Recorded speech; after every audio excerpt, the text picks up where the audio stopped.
दोस्तों, ट्रेन संख्या 20-801 मगध एक्सप्रेस जो कि बिहार के इस्लामपुर से चलकर नई दिल्ली को जाने वाली थी, उसमें एक 25 साल का लड़का बैठा था। कुछ ही देर में उसमें एक 24-25 साल की लड़की भी अपने माता पिता के साथ आती है। पूरा कंपार्टमेंट यात्रियों से भरा था। ट्रेन चल पड़ती है। 2 घंटे का यात्रा बीतता है। जैसे ट्रेन पटना जंक्शन जाती है दोस्तों, फिर उसके बाद जब ट्रेन खुलती है तो उस ट्रेन में कुछ ऐसा होता है कि जिसकी कल्पना नहीं की जा सकती। दोस्तों, क्या कुछ होता है, एक हैरान कर देने वाली कहानी, अनोखी कहानी। आइए जानते हैं पूरी कहानी इस वीडियो में। लेकिन वीडियो में आगे बढ़ने से पहले बस वही रिक्वेस्ट, वीडियो को लाइक कर दीजिए, चैनल को भी सब्सक्राइब कर लीजिए ताकि मेरा हौसला बढ़ता रहे। दोस्तों, ये कहानी है बिहार के नालंदा जिले के इस्लामपुर रेलवे स्टेशन से शुरू होती है। एक लड़का जिसका नाम सोनू कुमार होता है। 13 अप्रैल 2024 का वो दिन था जब वो पहली बार नई दिल्ली के लिए ट्रेन पकड़ता है। 3rd AC के B5 कोच में बैठता है। कुछ ही देर में सारे यात्री उस कंपार्टमेंट के आ जाते हैं और आखिर में एक लड़की जिसका नाम शालू होता है, उसकी उम्र 24 साल की, बहुत ही खूबसूरत लड़की, पतली सी लंबी छरहरी बदन की, वो आकर अपने माता पिता के साथ बैठती है। उसके पिता का नाम राजनाथ और माँ का नाम राधिका होता है। कुछ ही देर में ट्रेन जो है वो चल पड़ती है। अब हर कोई दोस्तों खिड़की के बगल में ही बैठना चाहता है बाहर देखने के लिए, और खिड़की के बगल की जो सीट थी वो सोनू कुमार की थी। शायद 35 नंबर सीट थी। तो उससे शालू कहती है कि अगर आप इधर आ जाते तो जरा हम भी खिड़की के बगल में बैठ जाते। तो वो कहता है कि जो जहाँ पर है वहीं पर बैठा रहे भाई, मैं अपनी सीट नहीं दूंगा। 2 टूक वो जवाब दे देता है। और दोस्तों, ये बात जो है लोगों को बड़ी बुरी लगती है और शालू को बेइज्जती महसूस होती है। वो अपनी नज़रें झुका लेती है। अब सारे लोग उसको घूर कर देखने लगते हैं सोनू कुमार को कि एक लड़की की बात कैसे ये काट रहा है, और ऐसे ही गंवार होते हैं। क्योंकि दोस्तों वो कपड़े से भी साधारण लग रहा था, 10वीं तक पढ़ा था। बाकी लोग जो बैठे थे वो VIP थे। तो वो अपने मोबाइल में बिजी था। लोगों को जो सोचना है वो सोचता रहे। फिलहाल ट्रेन चलती रही और जब 2 घंटे बाद ये ट्रेन शाम को 4:30 बजे इस्लामपुर से खुलती है, 2 घंटे बाद पटना जंक्शन आता है करीब 7 बजे के आसपास। तो वहाँ पर जब ट्रेन पहुँचती है तो कुछ और लोग उसमें चढ़ते हैं। ट्रेन चल पड़ती है और जब ट्रेन कुछ आगे जाती है तो 3 लोग दोस्तों उसी कंपार्टमेंट में इधर उधर से घूमते घामते आते हैं। और जब वो देखते हैं कि किनारे जो है वो शालू बैठी हुई थी, उसे एक टक निहारते हैं कुछ पल के लिए और फिर वहीं पर वो बैठने लगते हैं। तो 2 लोग सामने की सीट पर बैठ जाते हैं। लोगों को कहते हैं भाई जरा सरकिए, हमको भी बैठने दीजिए। दोस्तों, ये हट्टे कट्ठे लोग दिख रहे थे, VIP दिख रहे थे, तो इसीलिए किसी की हिम्मत नहीं हुई। फिलहाल सामने की सीट वाले खिसक गए, 2 उस पर बैठ गए और एक जो है वो शालू के बगल में बैठने लगा। शालू कहती है भैया यहाँ कहाँ बैठ रहे हो, कहाँ आपकी सीट है, और यहाँ पर मत बैठिए, कहीं और बैठिए। वो कहता है क्यों, मैं कहीं भी बैठ सकता हूँ, आप कौन होती हैं बोलने वाली। वो कहती है कि देखो ऐसा है कि तबीयत खराब है, यहाँ पर मेरे मम्मी पापा हैं, इनकी तबीयत खराब है, तो आप कहीं और बैठ जाइए। वो कहता है कि सामने तो ये 2 लोग बैठ गए, इनको कोई परेशानी नहीं हुई और तुम्हें ही सारी परेशानी है, तुम क्यों बोल रही हो। वो कहता है कि मेरी माँ की तबीयत खराब है। तो वो कहता है कि फिर घर पे ही रहती, क्यों लेकर आ गई माँ को। अब दोस्तों, ये बात जो है सुनते ही शालू जो है भड़क जाती है। कहती है आप कैसी बात कर रहे हो, तमीज़ से बात करो, और मैं क्यों घर पे रहती, तुम क्यों आ गए ट्रेन में, दूसरे की सीट पर बैठने के लिए लड़ाई कर रहे हो और जगह नहीं है। तो वो कहता है कि हम जगह बना लेंगे, और उसके बाद कहता है कि आप खिसकोगी या फिर मैं बैठूं। तो कहती है कहाँ पर बैठोगे, नहीं खिसकूंगी मैं।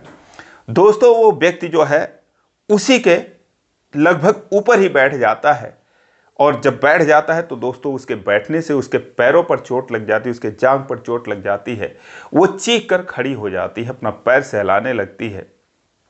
और क्या मजाल है कि कोई वहाँ पर बोल दे, सामने जो भी लोग बैठे थे और बगल में भी लोग बैठे थे, लेकिन कोई कुछ बोल नहीं पाता। जो शालू की माँ थी, उसके पिता थे, वो बोलते हैं भाई साहब ये क्या तरीका है, आप लोग इस तरीके से ज़बरदस्ती कर रहे हो। तो वो कहते हैं कि ज़बरदस्ती, वो युवक कहता है ज़बरदस्ती मैं कर रहा हूँ कि आप लोग कर रहे हो, बैठने नहीं दे रहे हो, और यहाँ पर ये तुम लड़की इतनी बात कर रही है। दोस्तों, जो शालू थी अपना पैर सहलाती है और वो उसके आंखों में आंसू आ जाते और रोने लगती है। ये बात हर कोई देखता है, कुछ बोल नहीं पाता, लेकिन जो सोनू था, सोनू कुमार दोस्तों, वो उठ के खड़ा हो जाता है। कहता भाई साहब ये क्या तरीका है आप लोगों का, इस तरीके से आप बदतमीजी कर रहे हो, किसी के सीट पर जबरदस्ती बैठ रहे हो। अब वो लोग देखते हैं कि भाई ये कौन है बोलने वाला, साधारण सा वो दिख रहा था। कहते अबे चुप हो जा, क्यों इतना बोल रहा है तू, तू कहाँ जा रहा है? तो कहता है कि जहाँ ये ट्रेन जा रही वहीं मैं जा रहा हूँ, आपसे क्या मतलब है, आप क्यों बैठ रहे हैं यहाँ पर, और इनको चोट लग गई। तो कहता बड़ी तकलीफ हो रही तो अपनी सीट दे दे। ठीक है, तू खड़ा हो गया, वहाँ पर बिठा ले। ये कहता है कि भाई साहब देखो ऐसा है कि मैं आराम से कह रहा हूँ, आप लोग उतर जाइए, इनको बैठने दीजिए, यहाँ से आप कहीं और जाइए, इनकी सीट छोड़िए। वो कहता है नहीं छोड़ूंगा, क्या करेगा तू, क्या कर लेगा मेरा? तो वो शालू से कहता है, जो सोनू कुमार था, कि आप इधर आ जाओ मैडम, आप इधर बैठ जाओ, अपनी सीट पर बिठा देता है। और उसके बाद वो उसे ऐसा धक्का देता है कि दोस्तों वो युवक गैलरी में गिर जाता है और वहां पर वो बैठ जाता है। जब ऐसा होता है तो दोस्तों आगे के जो दोनों थे वो भड़क जाते हैं। अब इन लोगों में जमकर हाथापाई होने लगती है, हाथापाई होने लगती है। तीनों एक साथ उस पर टूट पड़ते हैं और सारे यात्री तितर बितर हो जाते हैं, किनारे जाकर वो खड़े हो जाते हैं। और जो उसकी माँ थी शालू की, वो चीखने लगती है, अरे भैया क्या कर रहे हो, ऐसा मत करो, छोड़ दो इसे। और जो शालू थी वो भी दोस्तों एकदम से अवाक देख रही है कि ये क्या हो गया। लेकिन दोस्तों जब हाथापाई शुरू हो जाती है तो जो सोनू था इन तीनों पर भारी पड़ जाता है और पूरा कंपार्टमेंट खाली हो गया था। लोग इधर उधर अपना दबक गए थे सीट छोड़कर। इनको सीटों में लड़ा लड़ा कर, इधर उधर भिड़ा भिड़ा कर और बर्थ पर लिटा लिटा कर दोस्तों इतनी उनकी धुनाई करता है कि उनके समझ में नहीं आता, लोगों को समझ में नहीं आता कि एक साधारण से दिखने वाला ये लड़का कैसे जो है इन लोगों को ऐसे पिटाई कर रहा है, धुनाई कर रहा है। कुछ ही देर में ये तीनों जो है कहते हैं कि हम पुलिस वाले हैं, अभी तुझे बताते हैं। वो कहता है पुलिस वाले हो तब तो तुम्हें और इज्जत करनी चाहिए थी। और दोस्तों वो उसी रफ्तार में उनको सबक सिखाता रहा, लेकिन तब तक जो है पुलिस आ जाती है। रेलवे की जो पुलिस थी जो उसमें थी, आकर संभालती है, बीच बचाव करती, कहती है अबे ये सब क्या कर रहे हो? तो ये कहता है सोनू की भाई साहब सर जी ये जबरदस्ती ऐसे सीट पर बैठ रहे थे, बदतमीजी कर रहे, देखो सबको परेशान कर रहे थे। वो तीनों कहते हैं पुलिस वालों से कि देखो हम भी जो है पुलिस वाले हैं और ये हमसे बदतमीजी कर रहा है। अब दोस्तों सोनू भी डर जाता है, सोचता है पुलिस आ गई तो इन्हीं लोगों का पक्ष लेंगे। सोनू कहता है भाई साहब सर जी आप सोचिए कि मैं इन तीनों को मार सकता हूँ भला, यही लोग जो है हमारे ऊपर टूट पड़े हैं। फिलहाल जब ये शालू की माँ बोलती है, शालू बोलती है, तो वो पुलिस वाले उनको वहाँ से ले जाते हैं। अब दोस्तों पुलिस वाले थे कि नहीं थे वो बाद में जाकर पता चला होगा। फिलहाल पुलिस उनको ले जाती है। अब दोस्तों कुछ देर पहले तक जो लोगों की नज़र में सोनू की इज्जत थी अब वो बदल जाती है, उसकी इज्जत बढ़ जाती है। शालू के भी नज़र में बढ़ जाती है, शालू के माता पिता के भी नज़र में बढ़ जाती है, जो आसपास में बैठे थे सबके नज़र में बढ़ जाती है। फिलहाल जो शालू थी अब वो खिड़की के बगल में सोचती है मैं कैसे बैठूं, ये तो मेरे लिए इतना लड़ाई कर लिया। तो कहती है आप आ जाइए, बैठ जाइए अपनी सीट पर। वो कहता है नहीं नहीं मैडम तुम बैठो, आराम से बैठो, इधर बैठोगी तो कोई और आकर परेशान करेगा, मैं यहाँ पर बैठ जाता हूँ। वो बैठ गया, उसके बगल में उसके शालू के पिता, उधर उसकी माँ और उधर जो है वो शालू बैठ गई। उसके माँ की टिकट नहीं थी, बाकी 2 टिकट उनकी कन्फर्म थी। अब उसके पिता बात करना शुरू करते हैं, कहते हैं बेटा आप क्या काम करते हो, क्या नाम है, दिल्ली में क्या काम करते हो? तो कहता है कि मैं दिल्ली पहली बार जा रहा हूँ, अभी तो कोई काम नहीं कर रहा हूँ, मेरा एक दोस्त बुलाया है तो मैं जा रहा हूँ कमाने के लिए पहली बार। कहते हैं गाँव में क्या करते थे? कहता है गाँव में तो अंकल मैं पहलवानी करता था, यही बचपन से शौक़ था पहलवानी करने का, वही सब करता था, इधर उधर कुश्ती वगैरह दंगल वगैरह करता था। अब दोस्तों उसकी इज्जत और बढ़ जाती है, अब लोग उसको पहलवान जी कहने लगते हैं। फिलहाल रात के 9-10 बज जाते हैं, लोग अपना अपना खाना खाने लगते हैं और जो शालू थी वो कहती है पहलवान जी आप भी खाना वाना खा लीजिए। वो भी खाने अपना निकालती है खाना, कहता हाँ खाइए मैं भी अपना लाया हूँ। और दोस्तों उसके बाद वो निकालता है तो 15-20 रोटियाँ घर से लाया था, खाने लगता है। पहलवान का भोजन ही कुछ और था। लेकिन जो शालू की माँ थी वो दोस्तों उनको चिंता बनी रहती थी, हमेशा टेंशन में वो रहती थी। वो कहती नहीं खाऊंगी, खाने की इच्छा नहीं है। वो कहती है अरे मम्मी खा ले, तबीयत खराब हो जाएगी, समझाती हैं। जब वो नहीं खाती तो जो सोनू था वो कहता है अरे आंटी जी खा लीजिए ना, आप खा लीजिए, इतना जो है आपकी तबीयत भी शायद खराब रहती है तो खा लीजिए, और बिना खाए पिए जो है नहीं रहना चाहिए। अब दोस्तों प्यार से समझाता है, कहता आंटी आप खाओ वरना मैं भी नहीं खाऊंगा। अब दोस्तों वो जो है एक रोटी खा लेती हैं। उसके बाद फिर ट्रेन आगे चल पड़ी, सारे लोग सोने की तैयारी करने लगे। तभी जो है उसके माँ की तबीयत ज़्यादा खराब हो गई। शालू के अपना सीना पकड़ लेती हैं और चीखने लगती, कहती बहुत दर्द हो रहा है। थोड़ी ही देर में बेहोश हो जाती हैं, फिर अफरा तफरी मच जाती है। अब जो सोनू था दोस्तों वो उनका सीना वगैरह दबाता है और थोड़ी सी उन्हें राहत मिलती है।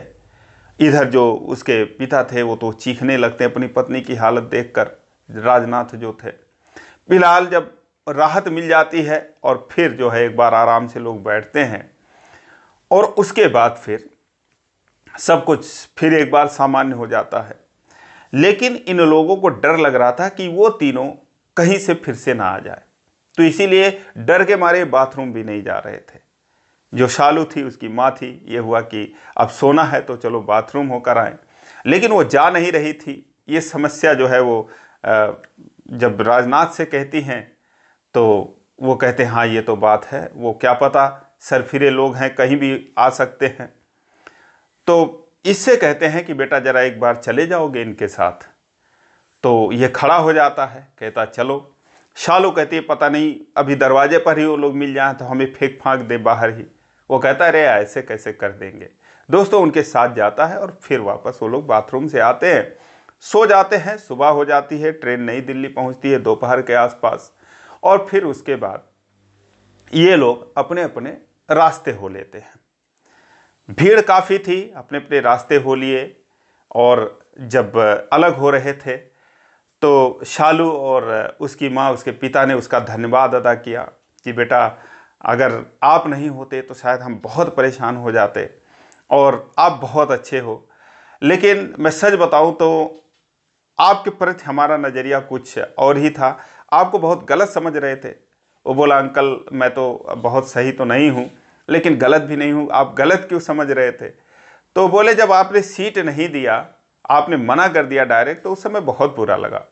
वो बोला दरअसल अंकल जो मेरा दोस्त था जिसने मेरा टिकट निकाला था वो मुझे समझाया था कि किसी भी हालत में अपना सीट छोड़ना मत, वरना लोग कब्जा कर लेते हैं सीट को जो है वो, और तुम्हें साइड कर देंगे। तो इसीलिए मैं जो है अपना सीट दिया नहीं, बस यही बात थी और कोई बात नहीं थी।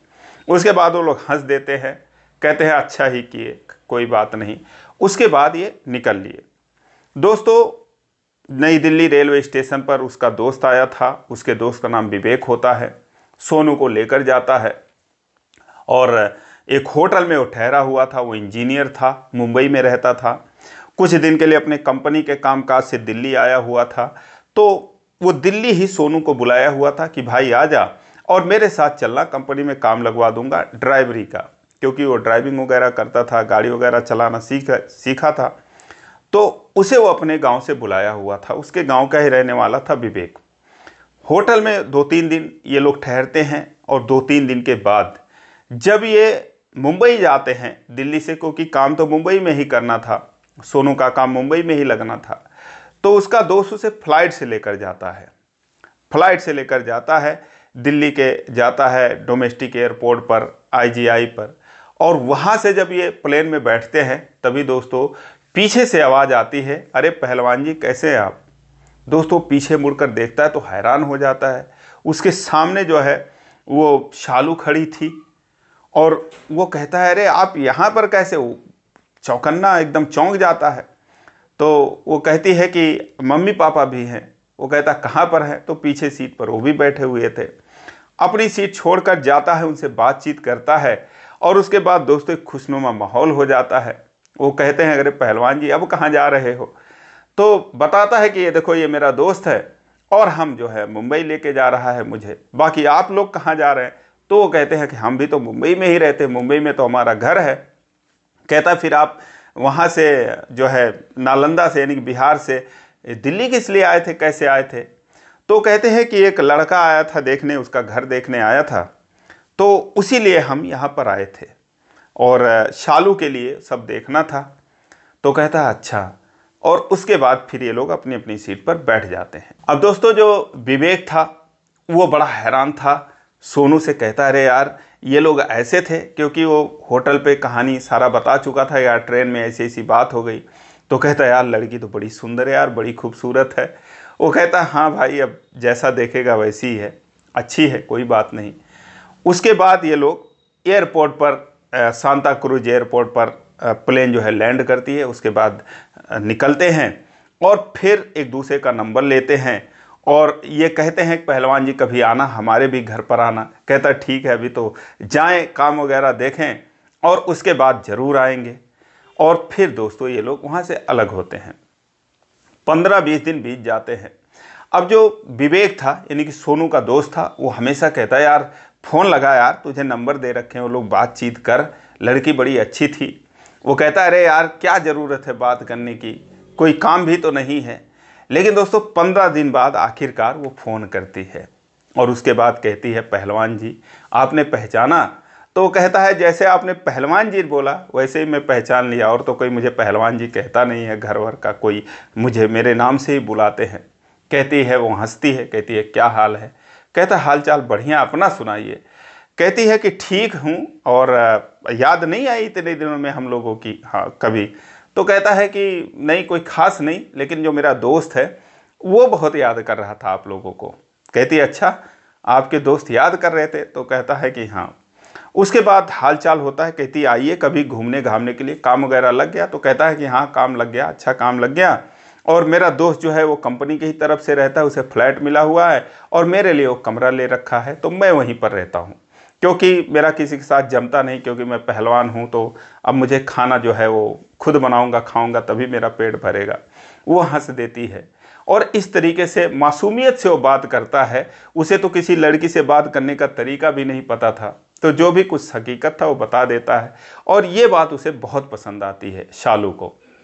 उसके बाद फिर फ़ोन कट जाता है और फिर उसके बाद 3 दिन बाद फिर फ़ोन आता है कि कैसे हैं आप? फिर फ़ोन उठाता है, कहता है ठीक ठाक हूँ, एकदम बढ़िया। इस तरीके से बातों का सिलसिला चलता रहा। आखिरकार जब 1-1.5 महीने 2 महीने बीत गए, एकदम ये सेटल हो गया काम पे, तो ये हुआ कि संडे को छुट्टी होती थी, तो उसे वो इनवाइट करती है कि नहीं आप आइए हमारे घर पर, और हम जो मम्मी हैं वो आपको याद कर रही है, पापा आपको याद कर रहे हैं। उसके बाद दोस्तों वो अपने दोस्त के साथ जाता है। विवेक तो एकदम उतावला था उन लोगों से मिलने के लिए। जाते हैं वहाँ पर, ये लोग बातचीत करते हैं, लेकिन दोस्तों वहाँ का जो मैटर था वो थोड़ा सीरियस था, क्योंकि जो शालू थी उसका एक भाई जिसका नाम शैलेश होता है, दोस्तों उसे ना जाने कौन सी बीमारी लग गई थी। शादीशुदा था, एक बच्चे का बाप था। उसे ना जाने ऐसी कौन सी बीमारी लग गई थी कि वो अपनी जो पत्नी थी उसे ऐसे लगता था कि मार के खा जाएगा। इतना उससे नफरत करने लगा, अपने पिता से भी नफरत करने लगा, माँ से भी, यानी कि वो बस पड़ा रहता था, खा के सोया रहता था। लोग कहते थे कि ऊपरी चक्कर है, कोई भूत प्रेत का साया है, लेकिन उसे कोई मानसिक बीमारी थी, बहुत उसे लगातार ऐसे हो जाती थी कुछ कुछ साल पे, लेकिन अब की बार कुछ ज़्यादा ही हो गया था। लेकिन जब उसको ऐसी बीमारी होती थी तो डॉक्टर के पास वो जाना नहीं चाहता था। उसे ले जाने के लिए बड़ी मशक्क़त करनी पड़ती थी, 2-4 लोग लगते थे तब उसे ले जाते थे। वहाँ पर जाकर जब सोनू पहुँचता है और विवेक पहुँचते हैं तो देखते हैं कि उस भाई को लेकर परिवार बहुत परेशान है। उसकी माँ खास तौर से, जो शैलेश की माँ थी, बड़ी चिंता में थी कि मेरे बेटे का क्या होगा, और मेरी बहू अगर चली गई तो फिर क्या होगा, मेरा जो पोता है उसका क्या होगा, तो हमेशा वो टेंशन में रहती थी। तो वो कहता है कि इनका दवा ववा कराओ, तो कहते हैं कि ये जाना नहीं चाहते। अब दोस्तों सोनू कहता है कोई बात नहीं, अगर कहीं ऐसी बात है, ले जाने की बात है, तो अगर ये नहीं जाना चाहते तो मैं जो है किस दिन काम आऊँगा, तो मैं इनको लेकर चलूँगा, देखता हूँ कैसे नहीं जाएंगे और कैसे मेरे जो है ये हाथ से निकल जाएंगे, भागते हैं इधर उधर, तो 2-4 लोग कैसे लगते हैं इनके पीछे।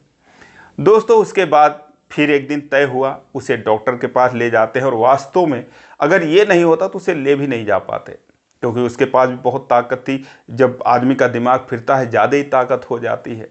कई लोगों को देखा होगा आपने, पागलों को, कि कई कई लोग नहीं संभाल पाते उनको। तो ये पकड़ के दोस्तों आराम से उसके चंगुल से तो निकल नहीं पाता शैलेश, सोनू के चंगुल से इस तरीके से पकड़ता है।